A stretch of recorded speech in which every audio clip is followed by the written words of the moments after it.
ChatGPT Plus is free for college students through May. Here's the thing. You've got a lot to do between now and then. Studying for finals, writing papers, trying to keep your life on track. And ChatGPT can help with all of it. It can quiz you for your econ exam, make a study guide from your French notes, plan out your meals and study breaks. It can get really specific on how you like to learn. It can even help you come up with ways to stop procrastinating. So from now until summer break, take advantage of all the ways ChatGPT can make your life easier. Restrictions apply.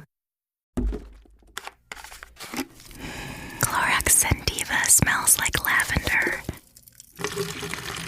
Cleans like Clorox. And feels like...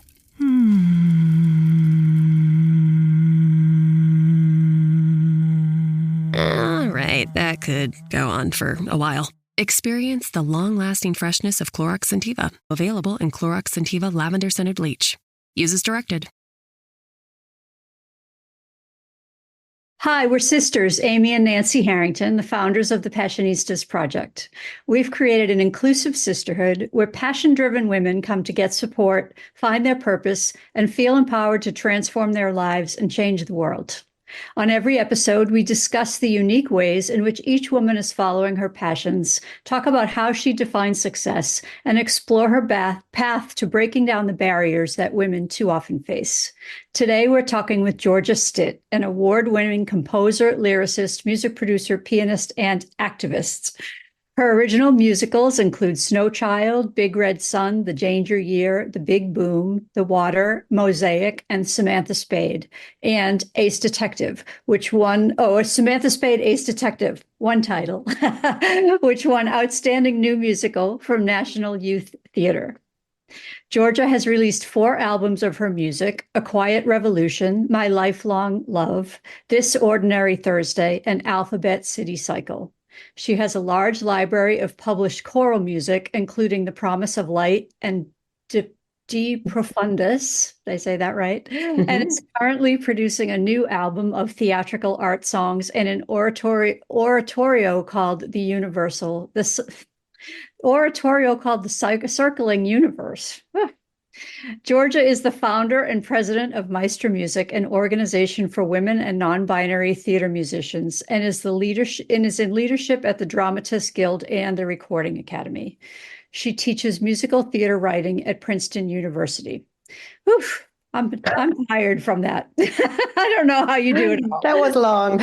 Please welcome Georgia Stitt. Hi, everybody. Hi, Amy and Nancy. Thank you for having me. Oh, we're so excited to talk to you. We're big music and theater geeks, so we love it. It's kind of obvious, I think, from your bio, but what are you most passionate about? In preparing the answer to that question, I'm most passionate about music and musicians. The music itself and the people who make it, people who have devoted their lives to becoming musicians and think like musicians and work like musicians. But yeah, everything about music and the way it is used in storytelling is really what I think about all the time. So let's go way back. When did that passion start? Were you into music as a kid? I was. So yeah, the very first story, the very first story I have, there's a picture of my great grandmother who played the piano and me sitting on her lap with my hands on top of her hands. That's a great family memento that we have. But the story that was told to me is that my parents had a babysitter and they would drop me at her house sometimes, and she had a piano. And then when they picked me up, the babysitter would say she just was at the piano the whole time, like pushing the keys and trying to picking out melodies and trying to figure out. And then I asked, can we get one of those? Can we have a piano? And so I asked for piano lessons. I started when I was 7. And I really took to it. It made sense to me. My major in college was music theory and composition, which is one of those course studies that some people are like, it never made sense to me. And for me, it made total sense. It was like all the math fit together. And so figuring out where the science of music theory, the sort of math of it, and the creativity of music theory fit together always was really, really intriguing to me. And that was, I was playing piano all through childhood and doing well at piano recitals and piano competitions and things like that. And then in high school and college, I started to realize that the music I was playing had been written by someone. And what do you have to do to be the person who writes the music? And so I started taking composition lessons and then studied that all the way through college and grad school. And then where did the theater part come in?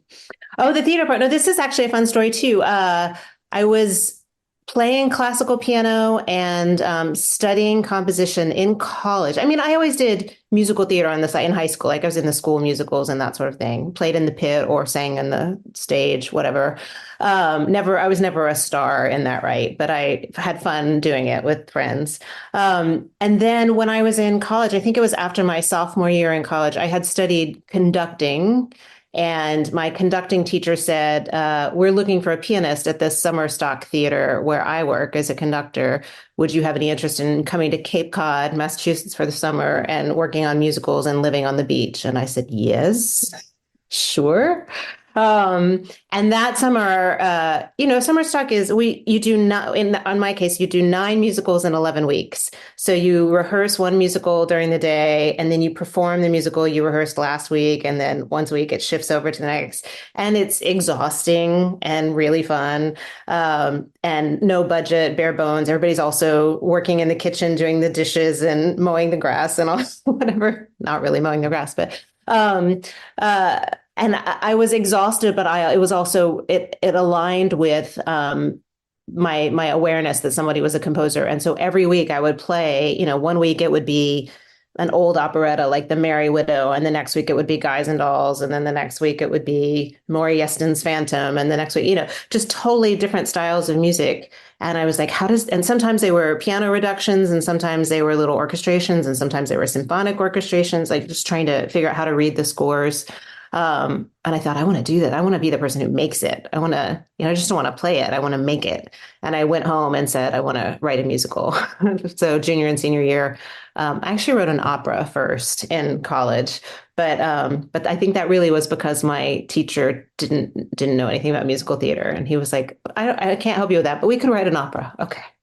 Anyway, none of it was good until graduate school and early professional, when you start to really understand the business and understand what your voice is as a composer. But I mean, I think for any creative person, you have to do it badly for a long time before you start to do it well.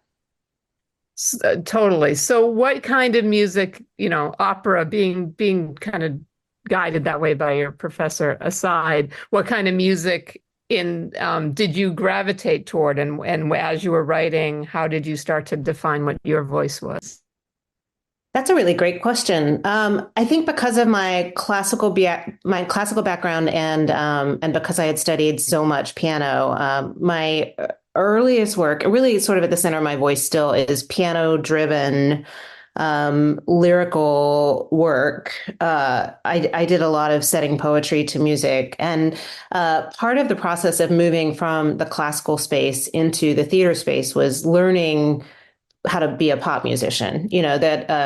I'm married to a musician. My husband grew up as a rock and roll musician and sort of made his way to classical music, and I'm the opposite. And we talk sometimes about how we met in the middle, like the things that come really easily to me, sight reading and reducing scores and things like that come quite easily to me. And for him, that was a skill he had to learn. And he was really good at lead sheets and jazz improvisation and things like that. And that was something I had to learn. But we got to the middle and we're like, okay, now we both speak the language, but we didn't come to it the same way. So I think my music now is, it's musical theater, pop, accessible, but I also can write art songs and choral music. And it comes from a place where the storytelling, the narrative, I don't want it to be inaccessible. I want a listener to feel emotionally connected to it, and that it's complicated and surprising enough that it isn't just like, oh, I've heard this 100 times. It feels unique to the sound of this piece, but that also it's not so unique that your brain explodes because you don't know how to process it. That's great. What was your first big break in your career? My first big break. Well, I mean, I think that I mean, I wouldn't call that a big break. Oh no, I have a good story for this. I was going to say the first break was the conducting teacher saying, "Hey, come work at this theater," and that job came that way. And for the record, that conducting teacher also went on to have a life as a conductor, and he's now the conductor of the Cincinnati Pops Orchestra. His name is John Morris Russell, and he has, the people that you meet when you're younger, you often grow up together. So he's commissioned me as a composer now, and he's premiered an orchestral piece that I wrote. So it's really wonderful, the relationships that you make, that you all continue to grow together and continue to work together throughout your career. But when I finished college, I took a year before I went to grad school, and I worked at Goodspeed Musicals, which is a regional theater in Connecticut. And while I was there, I came on as the music intern. I think I made some like I don't know, $300 a week or something like that. Maybe not even that much. I don't remember. It was a long time ago. But basically, they provided housing, and your salary was just to pay for your food while you did all the grunt work. So I was a music intern, and I remember spending a lot of time at the copy machine and a lot of time making coffee. And the very first musical that I worked on as an intern was a revival of Gentlemen Prefer Blondes. And that piece, as luck would have it, transferred to Broadway. And it in the history of Goodspeed, that's a rare thing. It has happened before, but that was a rare thing. I just happened to be there when that happened for that show. And so the show went to Broadway, and all of the senior staff at the theater went to Broadway with it. And so suddenly I got promoted from intern to resident assistant music director. And very quickly, my internship turned into a job. And so I stayed behind at Goodspeed and sort of ran the music department, helped run the music department while our senior people were in New York City managing the Broadway show. And I worked on 6 musicals while I was there. And only the first one was I interned. Then the second one I had a title. And then the second one also transferred to Broadway. And I don't think that's happened since then. And in that time, I was able to sub on the show. Like a sub fills in for the regular musician when the regular musician isn't available to do it. And so I had to join the musicians union, and I had a Broadway credit. And then I came back and worked on the shows that were coming into Goodspeed. And all of those shows were written by composers that I admired and respected. And so at the end of that year, when I moved to New York and came to grad school, I had all these relationships. First of all, I had a Broadway show on my resume, and I had all of these relationships with the composers we were studying in school. And I was like, oh yeah, I have that person's cell phone number. And so it didn't turn into a fast track necessarily, but I still have relationships with those composers. We're colleagues now, but it really was about figuring out how, in that case, accepting the internship for no money, because it put me in the place to get that experience and meet those people. And then that carried me through grad school as well. So what was the show that you first went to Broadway with, and what was that first night when you finally got to perform? What's that Broadway moment? Oh, there are fun stories. The show the very first one was called Swingin' on a Star. It had been at their second theater, and then it transferred to Broadway, and I got to play it on Broadway. I do remember it was a keyboard book, and there was a moment near the end of the show where they passed around solos. Like everybody got to take a solo, the brass player, the bass player, like drummer, whatever, everybody took a solo. And there was a moment they were like, Georgia, your solo. And I was like, I don't know what to do. And I just remember on Broadway being like, this is not going well. And I got to the end, and the conductor was like, okay. You did that. But then I have another funny Broadway story, which is around the same time I subbed also on in the pit on a show, a revival of Annie. And I'm sure, really, who doesn't know Annie? But there's a moment at the top of It's a Hard Knock Life. And you'll know if I go ding, ding, ding, ding, ding, ding, ding, then somebody goes, It's a Hard Knock Life. And the song starts there. So that ding, ding, ding, ding, ding was my job. And that's called a vamp. You're just waiting. You're waiting for the moment to happen on stage where the conductor gives you the cue to go. And so I'm watching the conductor playing ding, ding, ding. And then when it goes, it's a hard knock life, on the word life, you have to kick a pedal that changes the sound, and you have to turn a page. There's just a lot that has to happen. So you're waiting, knowing as soon as he goes like that, you have a lot of action that you have to respond to. And my foot started shaking because I was so nervous. There's so much on me. And so it goes ding, ding, ding, ding, ding. And he goes, it's a hard knock. And I hit the pedal, but because I was shaking, I hit it twice. And so it went, it's a hard knock. Whoa, whoa, whoa, whoa, whoa, whoa, whoa, whoa, whoa, whoa. Because I had hit a sound called angels descending.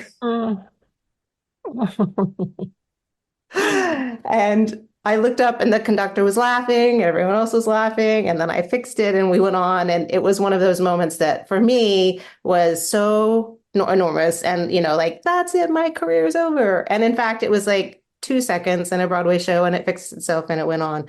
But I do like to tell that story because it felt like a tragedy in the moment. It was actually fine. That's when you're glad that theater isn't recorded. Angels descending. Right. Well, now it would be on YouTube for sure if it had happened now. Right. With like 80 million views. Angels descending. Georgia Stitt ruins Broadway. I'm eternally grateful I grew up in the era before cell phones. Right. Me too. Thank God. So you worked your way up to becoming music director. So talk a little bit about that journey and what a music director does. Yep. There's no direct path. I mean, the music director, and now there's a title called music supervisor too. You're the person in charge of the music department on a show. And when I was starting out, what that really meant is that you played the piano and then you conducted the band when the band joined. And now the job has gotten so much bigger because there's so much more technology in the making of a Broadway show, including in the pit. And so there's a lot of coordinating sound designers and keyboard, not always sound designers, sometimes that's a different department, but keyboard programmers and working with contractors and what sort of amps and what sort of microphones and that sort of stuff too. But also, especially if you're developing a new musical, you're coordinating with the composer and the arranger and the orchestrator and the original musicians and the music coordinator and the general manager and the producers and all of the people, just making sure that everything gets done and delivered on time and is ready to go when the moment comes. And then you, in many cases, are the person who's either conducting the show or you're working in close tandem with someone who is conducting the show. Because sometimes a supervisor will get the show ready and then leave and someone else stays to conduct it. But basically, it's like if it has to do with the music on a show, it falls to the music department and you're the head of the music department. And so I think your question was like, how did I rise through those ranks? And I think everything about theater is work leads to work. You do the work and someone in the room, an actor or a director or a producer or somebody is like, oh, she was really great to work with. And I'm going to remember her for the next project. And then the next time somebody comes along, they're like, do you have a music director to recommend? Yeah, I just worked with Georgia. She's just great, I have never had an agent as a music director. I have an agent as a composer, but I've never had an agent as a music director. And it really is, you just start to build a reputation. You start to get to know the very small community of people who make new music theater. And certainly in the early days when I was in my 20s, a job this one would be in Cincinnati, and that one would be in Boston, and this one would be in Seattle, and this one would be in La Jolla, California. And you just go where the job is and work from the theater to theater to theater. And then they start to know you and they start to recommend you and they try to bring you back for their next season. And so you're managing all that. Now I'm married, I have 2 kids and a dog, and it's much harder to leave to do something like that. So I try to do work that allows me to stay in New York where I live.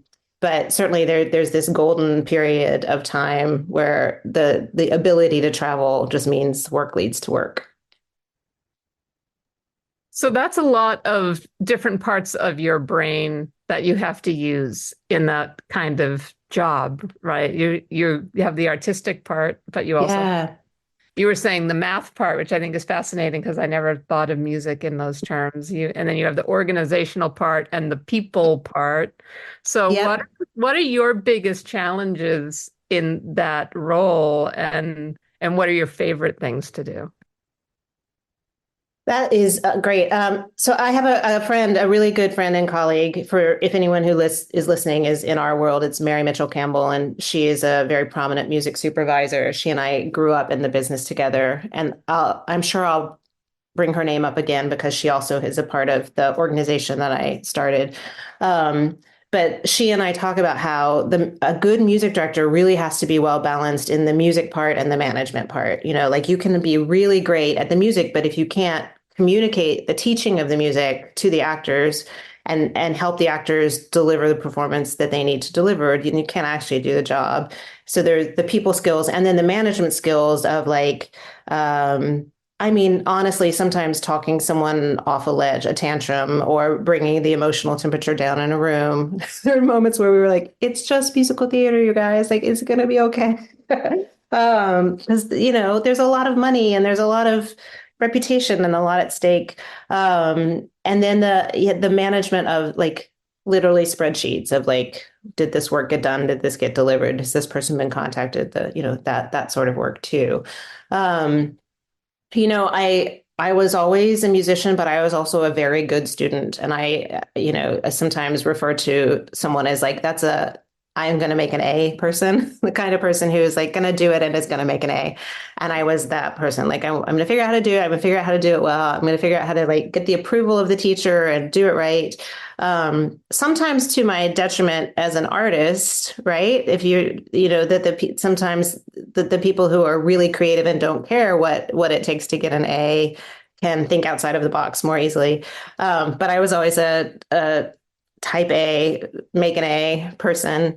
And I do think that has made me a good manager and more able to bounce around between those things. I'll also say that the freelance life of being a musician is so wildly unstable that the more skills you can develop as a young person, the more likely you are to keep working. So I think I learned very quickly that just being able to play the piano well was not going to keep me employed round the clock. And so learning how to play the piano well and also conduct, and learning how to play the piano well and also conduct and also orchestrate, and also manage, and also coach actors and, all of the things that fall under the umbrella of professional musician, but are actually quite different skill sets. Yeah, that's great advice. That's really great. So can you tell us maybe a few shining examples of some of the shows you've worked on and the people that you've worked with that are maybe some of your more fond memories? Sure. Well, the Broadway stuff has been fun. I mean, it can be very name droppy. Almost every show that you work on has a star at the center of it. One of the more recent projects I worked on was a revival of Sweet Charity off Broadway starring Sutton Foster. And she was a dream to work with. She can kind of do anything. She's just a joy to have in the room and a great collaborator. I worked on I music directed the revival, the movie of 13, which was all kids, with Jason Robert Brown is my husband, and he is a very prolific musical theater composer. And so I music directed 13, and I worked on the movie of the last 5 years with Anna Kendrick and Jeremy Jordan, which was also great fun. And I learned a lot about making movies. I got to work on Once Upon a Mattress, the ABC movie starring Carol Burnett and Tracy Ullman. I got to work with Carol Burnett. I have pictures of Carol Burnett and me, and she sent Christmas cards for years. Like just if you like when they say don't meet your heroes, Carol Burnett is not included. She was exactly the dream of a famous person that you hope a famous person will be: kind and thoughtful and generous. Let's see what else. I had a period when I lived in LA where I became kind of vocal coach to the stars. And because I had Broadway experience after I lived in New York for a few years. Then I had about an 8-year chapter in Los Angeles, and I came back to New York. And in those 8 years, because I had Broadway experience, I got known as like the Broadway lady who can help the movie star learn how to sing for the film. Um, and this is so name droppy, but I got to coach Patrick Swayze, and I got to coach Amy Adams and Deborah Messing and Brooke Shields, and just people like that who were preparing a musical audition, and just needed to be familiar with the music and help figure out how to hit the high note and why am I saying this lyric on this melody and all the same normal stuff that anybody has to learn when they're learning music. That's some powerhouse stuff. I mean, I think that's like the holy grail. Those three women that you mentioned are the holy grail: Sutton Foster, Tracy Ullman, and Carol Burnett. Well, Like, yeah. You also worked with the diva Patti LuPone, right? I have worked with Patti LuPone. Yes, I have. Yes. Who was also delightful, I have to say. Like, I don't mean diva in a derogatory sense Yeah. at all. I mean Yeah. it is like Queen of Broadway. Yep. the GOAT, the greatest of all. The project that I worked with her on was a production of Can Can, and she is that right? She I was like on call to be Patty's emergency person. Like if Patty needed help, they'd send me into another room and be like, go work with Patty. And so there'd be times in rehearsal where she'd be like, wait. And she'd be like, Georgia, just send me into the room with Georgia. We'll get it. Heaven. Absolute heaven. Yeah, heaven. You also had, I think, one of the great opportunities in terms of musical theater when you were in LA, which is you got to play a nun in the live Sound of Music. So I need to hear about that. This was actually in the New York chapter, but yes, the NBC Live Sound of Music, the one starring Carrie Underwood, where Audrey McDonald was Mother Superior. Yep. So that is an interesting overlap of because the production was so big and it was live and it was happening so many moving parts. David Chase was the music supervisor of the whole production, but he had several assistants working with him as music directors, and he divvied up the work. So I was the music director for the nuns. So anytime the nuns I taught them all their music. I rehearsed, made sure that it stayed fresh and they knew what it was. I was prepared to sing any of the parts if in a case of an emergency. There was another person who was in charge of the celebrities. There was another person who was in charge of the children. And David sort of oversaw the whole thing. And so anytime the nuns were called, I was called. And then finally, at one point, somebody said, since you're going to be there anyway, and you're going to be conducting, we should put you in costume in case the camera picks you up. Then we should put you in costume so that and then SAG, the union for actors, was like, well, if she's going to be in costume and the camera might pick her up, then she needs to be on the call sheet. Like she's actually in the show. And I was a member of SAG. And so that was great. So then I was in the show. And then they said, well, if you're in SAG and you're in the show anyway, then we're going to use you in some other scenes too. And you can be a party guest over here. And so I was a nun and I actually had choreography, and I mean, I'm not an actress, but I was in that number. And then anytime the camera wasn't on me, I was conducting them and giving the cutoffs and singing. And then there are a couple other scenes where I'm in the background in a fancy dress and a wig and holding a champagne glass and so anyway, it's one of my rare credits where I was actually in a movie. I love that. That's like an ultimate fantasy to be in that Sound of Music fancy party scene, right? Yep, that's right. I was in the party scene. I'm in the back. If you're looking, I'm in the back. I do have a couple moments where I'm like very visible as a nun, but as a party guest, you have to know what you're looking for. We are going to rewatch it. We haven't had a We are definitely excited. Yeah. You also composed original musicals. So talk about where you draw your inspiration, how you decide to work on a project, that kind of thing. Sure. Well, it's interesting because I think of myself as a composer first, and all of this music directing work, like I said, so much of a musician's life is figuring out how to keep working as a musician. And there was, I would say, close to a decade where I didn't make any money as a composer. You have to establish yourself as a composer. You have to write the work. The work has to find its audience. And then a lot of the funding for work as a composer comes either from selling something that you've already made or being commissioned to write something new. And both of those things require a significant investment upfront before you get to that point. And so music directing for me was a way to make a living while I was composing. But I learned pretty early on that if I spend my whole day working on someone else's music, I'm not inclined to come home and then work on mine. I'm exhausted. My brain is tired of thinking about music. And so it took years for me to figure out how to make space for composing, knowing that I wasn't going to make as much money doing that. So there was a balance of like take a music directing job and then leave 6 weeks to not take a music directing job and then take another music directing job. But I think because I established that pattern, what I have learned about myself is if I'm composing for too long, I start to miss people. I start to miss being in the room. It's a thing you do at home in your own desk, and you write the work, and it lives in either on the hard drive of your computer or on note paper or whatever. But you're not actually making the music with the singers until you get into the space with the singers. And then if I spend too much time music directing, I start to feel like, why am I spending so much time on someone else's music? I want to be working on mine. So I will say I'm always looking for what is the next musical project. Every book I read, I'm like, is this a musical? Is this musical? And there are like I open a book and I think, is this my next project? And there are lots of things that I look for. Like, first of all, is there a reason for there to be music in this story? Like, does music make it better or does music just get in the way?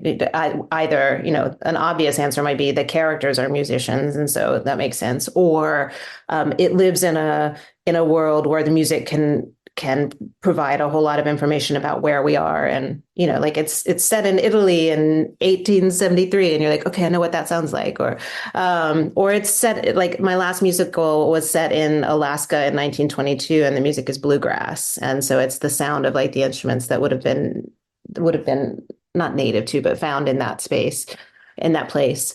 And so like, does the world of sound of music enhance the story and your experience of being able to be in the world of this story?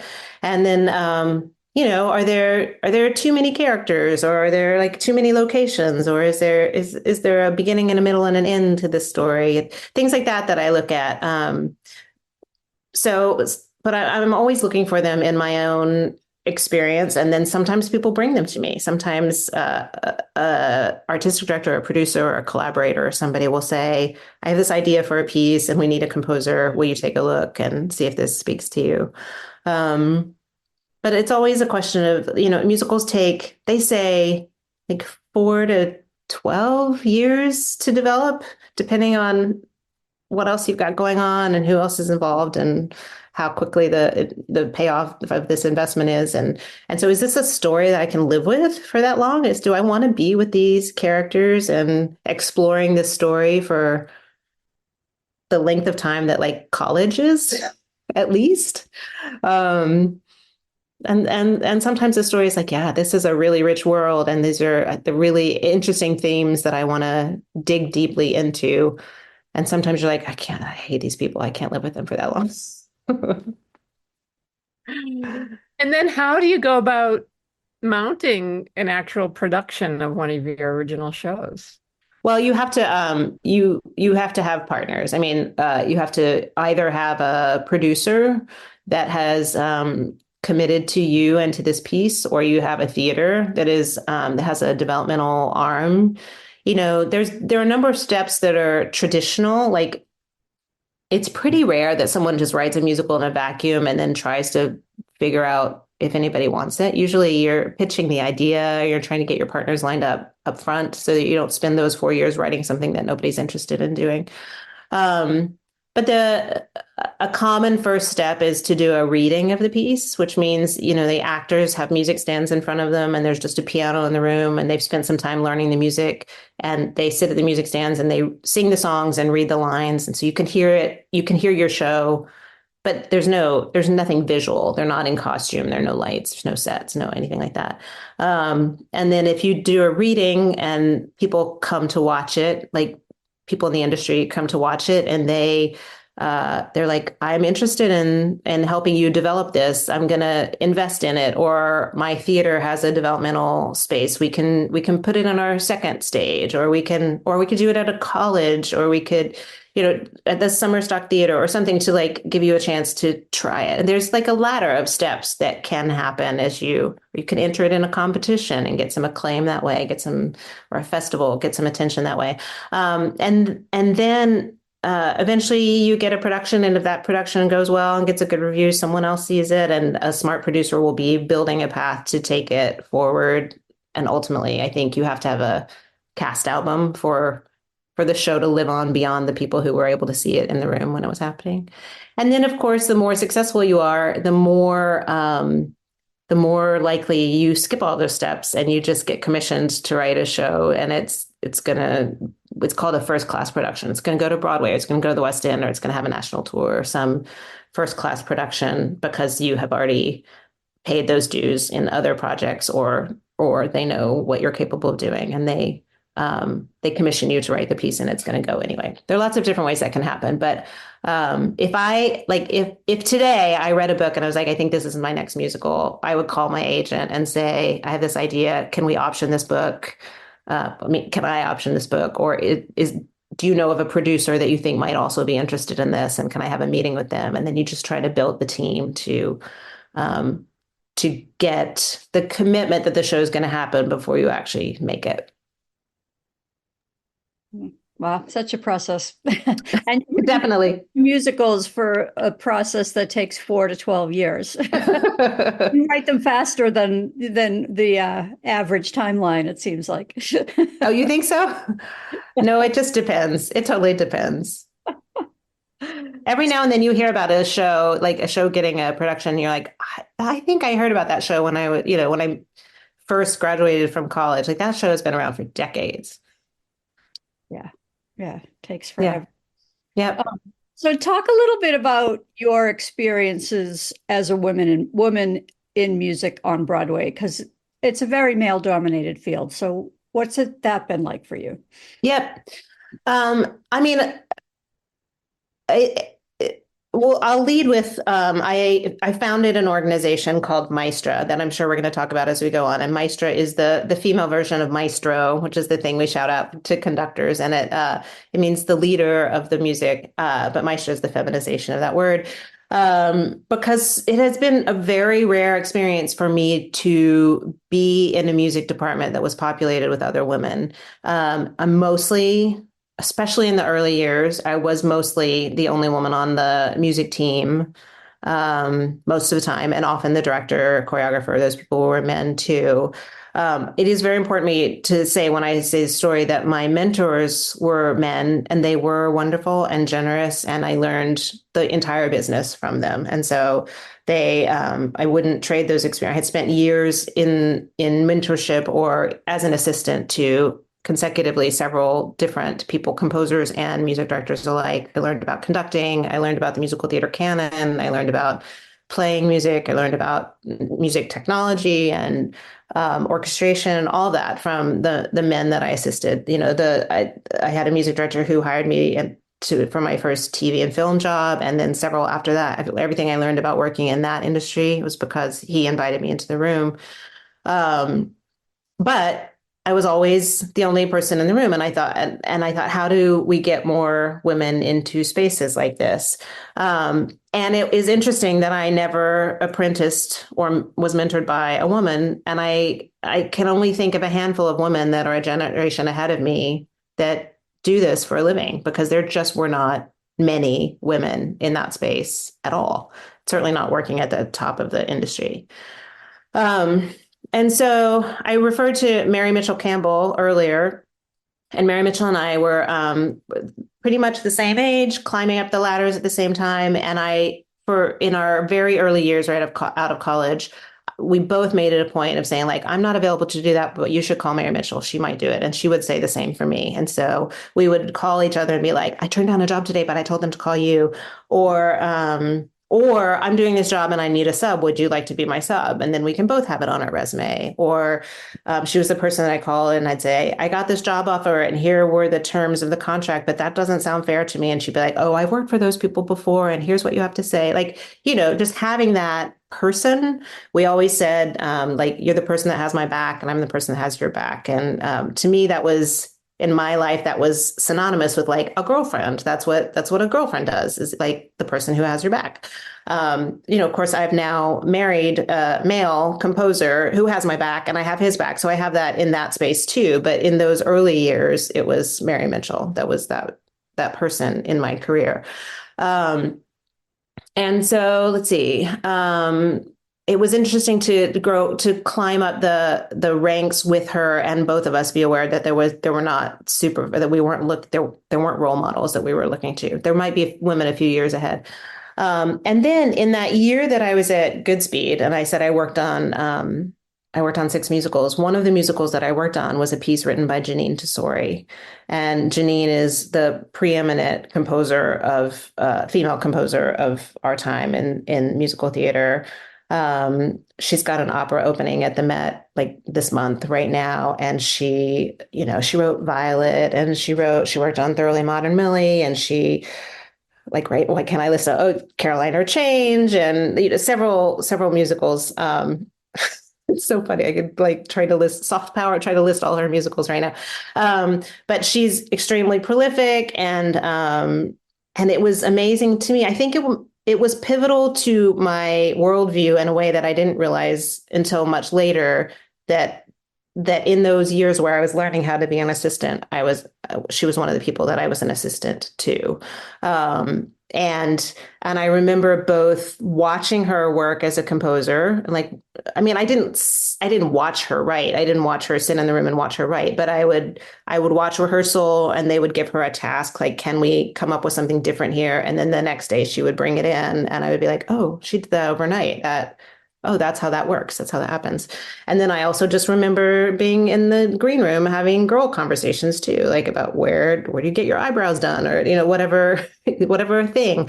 And just feeling how different that was, how different that felt, and clocking it as being unique. So I think, without really being conscious about it, I decided that I wanted to create space like that for other women too. And so I'm sort of jumping into Maestra, but when I started Maestra, originally it was a space for women composers and music directors, women who worked in the field. And also the people who work in composing are represented by an organization called the Dramatists Guild, and the people who work in music directing are represented by a musicians union. But the worlds are different, like the work is different and the unions are different, but so many of us work in both spaces because the skill sets are aligned. And so I was like, we should all know each other. We should be able to compare notes. We should be able to talk about like the unique challenges of sometimes you're a composer and sometimes you're the music director, but the roles are different, but the work is kind of aligned. And so I got all these women together and had a cocktail party and was like, we should just know each other. And that was the beginning of what turned into a huge not-for-profit organization that became known as Maestra. So what was that transition? It's one thing to have a cocktail party, and it's another thing to actually build an organization. So why did you want to take it to that level, and what was that process? Sure. The cocktail party was like, I think the lore now is it was 22 people were invited or showed up to this cocktail party. And it was a sense of, oh, I've seen your name in print, or, we've never been in the same room together, but I know we do the same thing. And it's nice to get to know you. And it was so much fun and great conversation and great camaraderie. And I threw that cocktail party at a space called the New York Song Space that was run by a woman named Kara Unterberg. And she said, get these women into the room and I'll cater it. I'll make sure that there's food and drink. And at the end of that night, Kara and I were like, this was so great. Can we do it again? So we did that party 3 times, like a month apart. And we're like, who else should we invite? So the guest list grew. And then at the end of the 3rd party, I remember saying, I want to keep having this party, but I feel like people will stop coming because they'll be like, I've been to that party. Like, I know what it is. And so for the next one, I invited a guest speaker to come talk to us. Like, you've got a room full of female professional musicians. Somebody come talk. So we brought in Emily Grishman to talk about music notation. She's a preeminent music copyist on Broadway. Talk to us about music notation. Like, what do you look for when someone delivers a score? What's great when you see it in a score? What's really problematic when you see it in a score? How do you have to solve this problem? And then we brought in a female orchestrator, and we brought in producers. And so every month we would have the party again, and we would bring in a different speaker. And the more that grew, the more people were like, this is programming. Like, is this a club? Like, what are we doing? And how do you get on the list? How do you get invited to this party? And I have to say, this all was happening at the same time that I was working at Sweet Charity, and Mary Mitchell was the orchestrator, and I was the music director of Sweet Charity. And we had been tasked with hiring a female band for that production, because this is actually an important diversion, but our director was a woman, Lee Silverman, and she said, I want to make sure that that there's a reason to tell the story of Sweet Charity in 2016.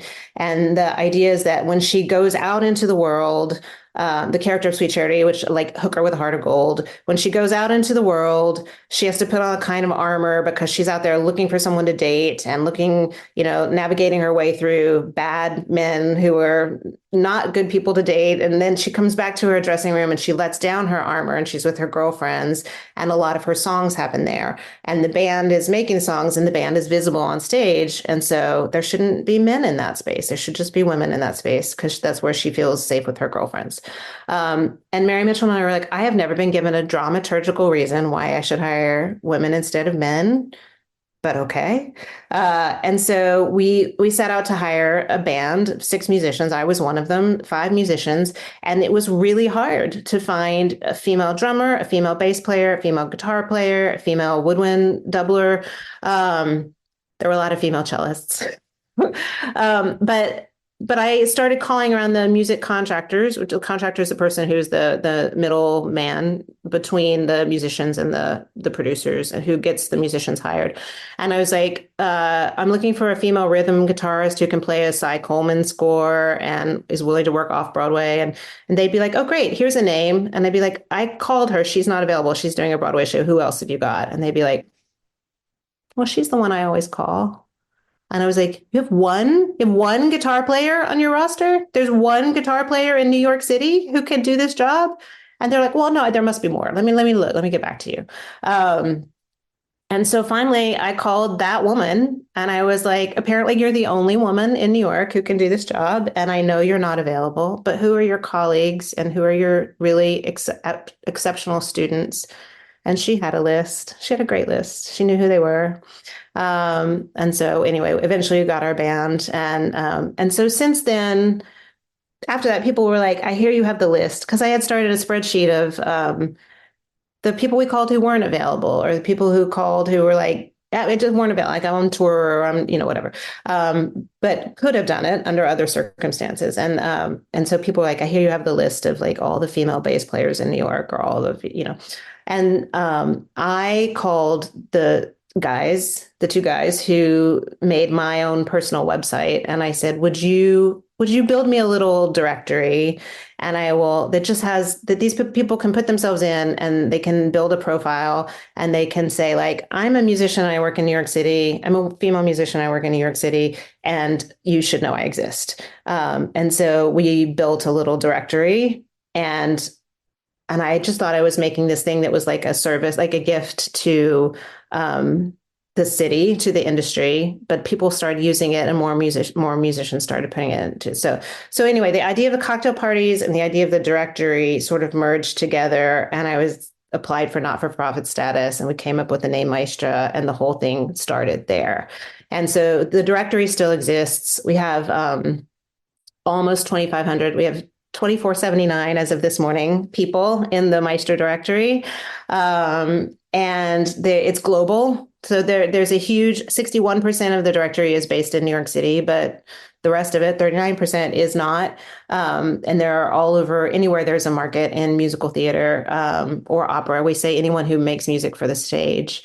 We've got centers in Chicago and Boston and Seattle and Southern California and Atlanta and Nashville. And then we've got London and Australia and Canada and Mexico City. And we've got a German-speaking Europe Maestra, and we've got a burgeoning Japan Maestra coming.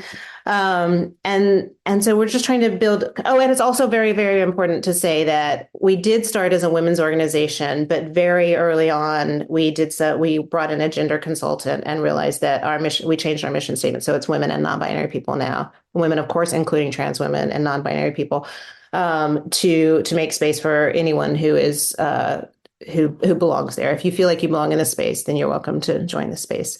We just celebrated our 5th anniversary as a not-for-profit, and I have learned a whole lot about fundraising and all sorts of not-for-profit adjacent things. We have a board of directors and 4 full-time employees, and it's just grown into an actual thing. It's an actual thing. Wow, that's phenomenal. Congratulations. Thank you. From one guitar player to 25. Oh, yeah. That's amazing. So are you finding there's more opportunities? Like, we just saw SUFs in New York a few months ago, and that blew our minds because almost the whole production was women. I mean, everyone on stage was women. The entire orchestra was women. Many of the people behind the scenes. So are you finding? Well, so it's worth noting, Lee Silverman is the director of SUFs, and she was the Sweet Charity director. So there's a real intentional link there that Lee was drawn to. Shayna Taub. Shayna Taub's a member of Maestra. She's the composer, lyricist, and book writer. She won 2 Tony Awards for writing SUFs. She's a member of Maestra. Everyone in the orchestra of SUFs is a Maestra. And 3 members of the cast are Maestras because they're also working musicians. And so that is like the greatest success story for women and non-binary people work. And Shayna is about inclusivity in every aspect of the way that she has put that show together. So that's, that is the piece that breaks the curve. That's not normal. And nor should it be. Like, I don't want the men to say, like, well, there's no work for us anymore, and then suddenly we've got an imbalance. To me, the goal is something that feels more balanced. I don't say parity, although I guess parity, we say equity, that there's a sense of like, we're not questioning why someone's in the room. There's not an afterthought when you're like, oh, we probably should have some women. We don't have any women, but that it just was never unbalanced to begin with. That would be the goal. But we are still seeing yes, the answer is yes. There are more opportunities for women and non-binary musicians than there used to be. There's a lot more intentionality. I think a lot of that is related to our programming. And we worked with the Musicians Union a couple of years ago and got data, statistics, many statistics, but among them gender statistics, to look at instrument by instrument, what percentage is women, what percentage is male, what percentage is non-binary. And they're all as horrifying as you think they are for women. They're all unbelievably low. Some of them, I think, I don't have them in front of me, but like trumpet players, drummers, it's like less than 5% women.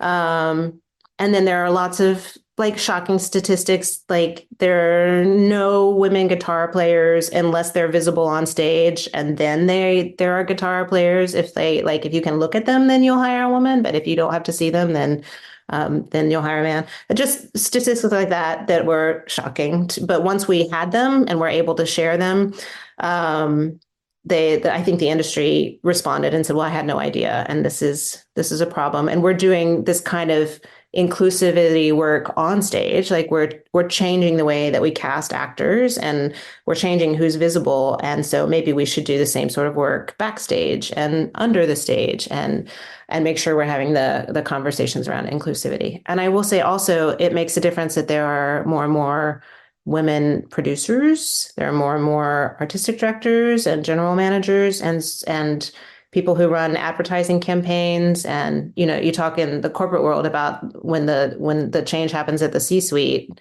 then it happens all the way down. And it's the same in our industry. When the leaders start to change, you can have conversations about, I literally had a conversation with an executive at Disney about changing the rules around nursing mothers and around creating space for like what the costumes accommodate when a woman is pregnant. But she said that they had never had the conversations before because she was the first female executive to bring them up. And so it is, when we say representation matters, it is very, very much about like who's in the room when the conversations are having and who's asking the questions that are representing the issues that are affecting the women who are down in the basement in the pit wearing black, not seen unless someone is advocating for them. Yeah, absolutely. So who is an ideal person to join Maestra and how do they do that? Yeah, great. Well, we have a website at maestramusic.org, and the ideal person, we say it's anyone who is making music for the stage, musical theater or opera. So we have composers, lyricists. We say book writers too. Book writers are the playwrights because they are always in book writers for musicals, not if you're a playwright who never writes a musical, but if you have attempted or are actively writing book for musicals, then you're in collaboration with musicians all the time too, making musical stories. And then of course, pit musicians, orchestrators, copyists, keyboard programmers, vocal coaches, voice teachers, sound designers, anyone who's involved in the making of the music for a stage in any location, anywhere.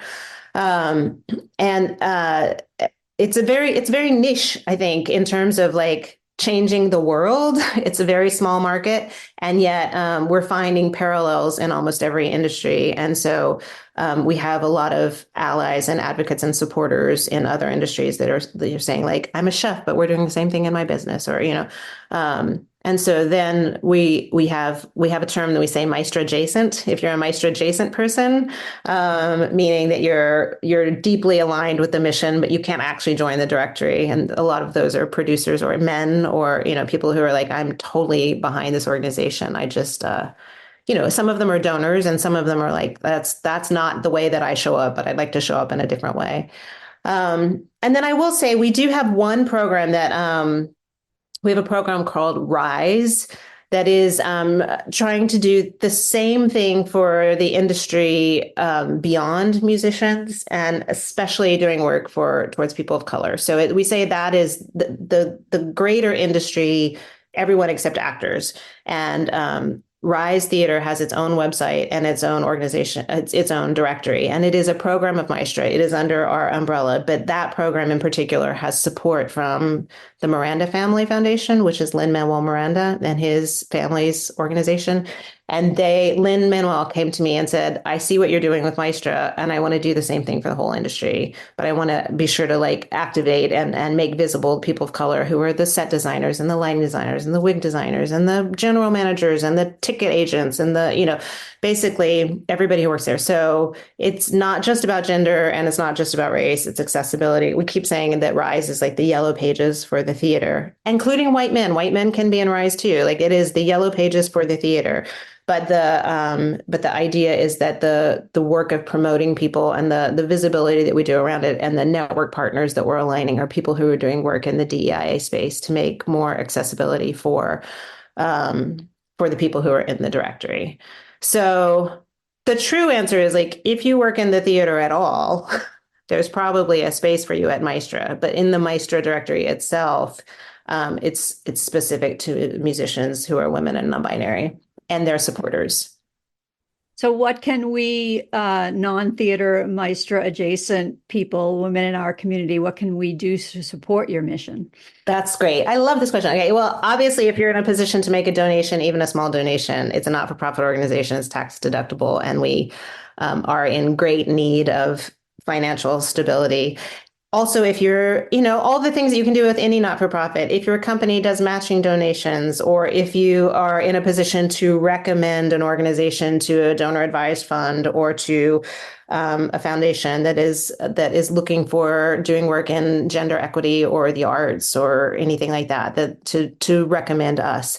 But I do have I have a friend who's on the advisory board who's an actress, and she said when she goes around the country and works in other spaces, she makes sure to speak to the management at that theater and say, "Do you know about Maestra?" And she said she always looks in the pit when she goes to a theater. She looks in the pit, and if she sees great diversity in the pit, she makes sure to say somebody like, "Good work. I see what you're doing. And this is, obviously very intentional. And somebody has made this a priority, and I see it and I appreciate it." And if she doesn't see diversity in the pit, she mentions it to like even the box office manager on the way out and saying like, "It's just really interesting that everybody in the orchestra is a white man. I wonder if anyone's ever mentioned that to you before." And she said when she's working at the theater, she has a conversation with the general manager and says, "Do you know about Maestra?" Because often they say, "Yes, this is what our pit is, but we're in a small market and these are the only musicians that are here. And we just don't have women drummers in this county or this city or this whatever." And often you can look in the Maestra directory and find out that you do, that you just don't know them yet. And they haven't been given an opportunity. And then we always say like, we can't vouch for every single person, like not necessarily every single person in the directory is ready to be hired to play a Broadway show. But I want to answer the question or answer the complaint when people say those people don't exist. I want to say they do. You now have to vet them. But here are some names of people who say they do what you think they don't do. So they do exist. So yeah, I think it's asking questions, being intentional about it. Like I love it when I'm playing in an orchestra and people come down before the show or at intermission and poke their heads over the pit and they say hi and I see you. And people always say like, "Oh, a female conductor. I haven't seen a female conductor." And I'm looking forward to the moment where that's not a rarity and people don't feel like they have to say that. But when they do say it, I'm glad that they registered it and that it's something that they're aware of. I guess all of those things, asking the right questions, supporting women's work. Like you said, you want to see stuff, supporting women's work when you encounter it. Yeah. Fantastic. All right. Well, this hour flew by, but we have one last two-part question. Okay. Which is, what is your dream for yourself? And what is your dream for women and gender non-conforming, non-binary people? All right. I think I have a dream for myself. It's one of many dreams, but a dream for myself is I've never had a show that I wrote play on Broadway. I've worked on Broadway in the music department. I've never had a show that I authored on Broadway. And I did have an awakening this year. And I thought, if you say you're going to do that, you should probably be doing it. Like you should probably be making it now and not just, when you're really young, you think, well, someday I'll do that. And I think I've hit the mid-career, midlife point where you're like, maybe you should be doing now. Maybe in the peak and the crest of your career, maybe this is where it's supposed to be happening. So I would like something that I write to play on Broadway. That's the goal. And I don't think it's an unattainable goal. I just that I'll say that that's a dream for me. And then I think I sort of already answered my dream for the women and non-binary musicians is I would love for the workspaces to feel equitable, for the maestros who work in them to feel safe in them, emotionally and physically safe in them, and to feel like they are being valued for what they can do as musicians in equal part with anyone else who's that they deserve to be in the room because they are musicians who have worked hard and have gotten that opportunity because they deserve to be there, because they're musicians, not for any other external identity factor. Thanks for listening to the Passionistas Project. Since we're not only business partners, but best friends and real-life sisters, we know how unique and truly special our situation is. We know so many solopreneurs, activists, women seeking their purpose, and more, who are out there doing it all on their own. They often tell us they wish they had what we have. So we've created a space for them and you to join our sisterhood, where trust, acceptance, and support are the cornerstones of our community. By joining, you become part of our family. We'll give you all of our sis tips on building meaningful relationships through the power of sisterhood and all the tools you need to thrive in 3 key areas: business growth, personal development, and social impact. You'll learn from our panel of Power Passionistas who are experts on topics like transformational leadership, letting go of perfectionism, the power of community, and so much more. You can connect with like-minded women and gender non-conforming, non-binary people who share your values and goals in chat spaces, at online Passionistas pajama parties, and virtual and in-person meetups. And you can register for our exclusive series of online courses designed to help you tap into your intuition, find your purpose, bring your mission to fruition, and integrate diversity, equity, inclusion in every aspect of your plan. Be sure to visit thepassionistasproject.com to sign up for our free membership to join our worldwide sisterhood of passion-driven women who come to get support, find their purpose, and feel empowered to transform their lives and change the world. We'll be back next week with another Passionista who's defining success on her own terms and breaking down the barriers for herself and women everywhere. Until then, stay passionate.